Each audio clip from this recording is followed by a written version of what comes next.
नमस्कार दोस्तों, मेरा नाम है प्रफुल्ल और स्वागत करता हूं मैं आपका मेरे इस YouTube चैनल पे। तो दोस्तों, क्या आप जानते हैं हमारे इतिहास के कुछ सबसे महत्वपूर्ण पल और घटनाएं सदी के अनुसार बांटे जाते हैं। लेकिन एक मिनट, आखिरकार इतिहास में इस सदी शब्द का क्या अर्थ होता है? सदी का मतलब सिर्फ संख्या नहीं है, बल्कि यह हमारे इतिहास के उन इंसिडेंट्स को रिप्रेजेंट करता है जो हमारे वर्तमान को आकार देती है। इतिहास को जानने के लिए सदी के कंसेप्ट्स को समझना क्यों इतना महत्वपूर्ण है, आइए जानते हैं। सदी, जिसे हम शताब्दी और इंग्लिश में सेंचुरी कहते हैं, हमें समझाने में मदद करती है कि इतिहास में कोई विशेष घटना कब हुई थी।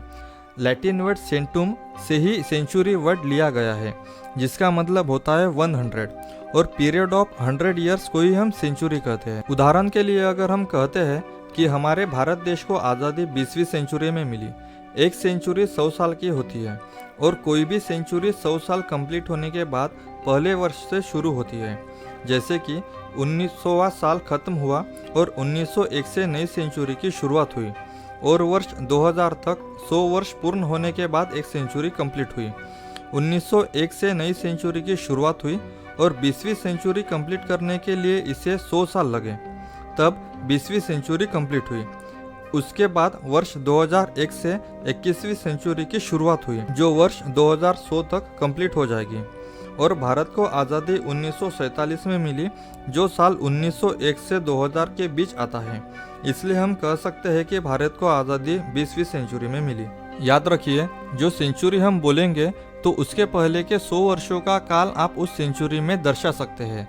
इस तरह आप सेंचुरी के कंसेप्ट को समझ सकते हैं। एक सेंचुरी को उसके टाइम पीरियड के हिसाब से हम अलग पार्ट में डिवाइड भी कर सकते हैं, जैसे कि फर्स्ट हाफ सेंचुरी, सेकंड या फिर last half century, first quarter century, last quarter century. इस तरह फर्स्ट हाफ सेंचुरी की बात करें तो उसमें 100 साल में से पहले 50 सालों को गिना जाएगा और उसके अगले 50 साल को सेकंड या लास्ट हाफ सेंचुरी में गिन सकते हैं।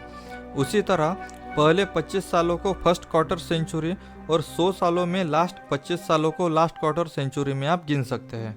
उदाहरण के लिए देखा जाए तो भारत को आज़ादी 1947 में मिली, इसका मतलब 20वीं सेंचुरी के फर्स्ट हाफ सेंचुरी में भारत को आज़ादी मिली, ऐसा हम कह सकते हैं। जब हिस्ट्री के इवेंट्स को दर्शाने की या रिकॉर्ड करने की बारी आई, तब पूरे विश्व में ग्रेगरियन कैलेंडर का इस्तेमाल किया गया, जिसे पॉप ग्रेगरी 8 ने 1582 एडी में इन्वेंट किया।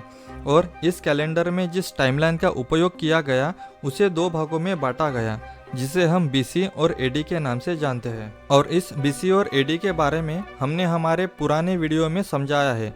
आप ऊपर आई बटन पे क्लिक करके इस वीडियो को देख सकते हैं। और इस वीडियो में अब तक हमने सेंचुरी के कंसेप्ट के बारे में जितना भी समझा है वो एडी टाइम पीरियड में गिना जाता है, जिसे हम एनो डोमिनी कहते हैं। जीसस क्रिस्ट के जन्म के बाद हुए सारे इवेंट्स को हम एडी टाइम पीरियड में रखते हैं और उनके जन्म के पहले के सारे इवेंट्स को हम बीसी टाइम पीरियड में गिनते हैं। बीसी टाइम पीरियड में सेंचुरी को जिस तरह गिना जाता है वो एडी टाइम पीरियड में गिने जाने वाले सेंचुरी के कंसेप्ट से एग्जैक्टली अपोजिट होता है। जीसस क्रिस्ट के जन्म को 0 एज रेफरेंस मान के बीते हुए टाइम पीरियड को हम उल्टी दिशा में फर्स्ट, सेकंड, थर्ड सेंचुरी इस तरह लिख सकते हैं। उदाहरण के लिए अगर हम बात करते हैं फर्स्ट सेंचुरी बीसी की, तो उसमें जीसस क्रिस्ट के जन्म के पहले के 100 सालों का जिक्र आएगा।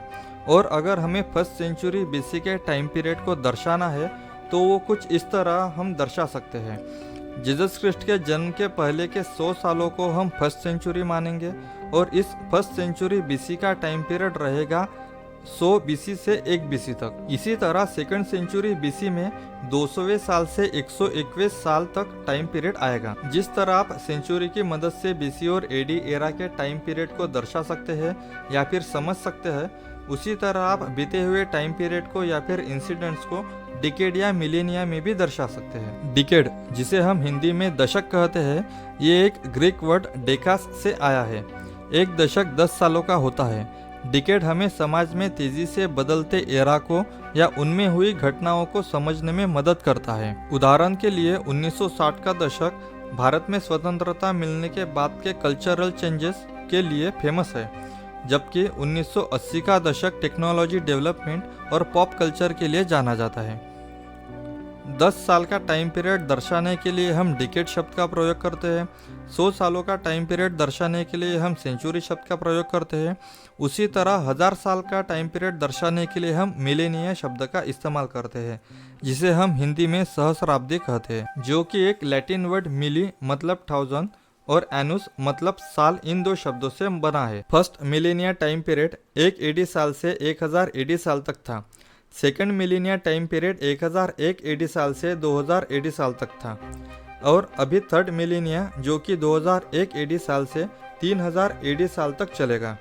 मिलेनिया टर्म का उपयोग वास्ट हिस्टोरिक और कल्चरल चेंजेस को समझने के लिए किया जाता है। जिस तरह बीसी एरा में सेंचुरी का कंसेप्ट एडी एरा के सेंचुरी के कंसेप्ट से एग्जैक्टली अपोजिट होता है, उसी तरह डिकेड और मिलेनिया का कंसेप्ट बीसी और एडी में टोटली अपोजिट होता है। तो इस तरह आप इतिहास के इवेंट्स को उसके टाइम स्केल के हिसाब से विभाजित करने के लिए डिकेड, सेंचुरी और मिलेनिया के कंसेप्ट का उपयोग कर सकते हैं।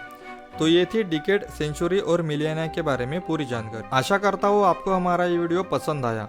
अगर आपको हमारा ये वीडियो पसंद आया तो इस वीडियो को लाइक कीजिए और ऐसे ही वीडियो देखने के लिए हमारे चैनल को सब्सक्राइब कीजिए और इतिहास की जानकारी लेने के लिए हमारे साथ जुड़े रहिए। मिलते हैं हमारे नेक्स्ट वीडियो में, तब तक के लिए टेक केयर।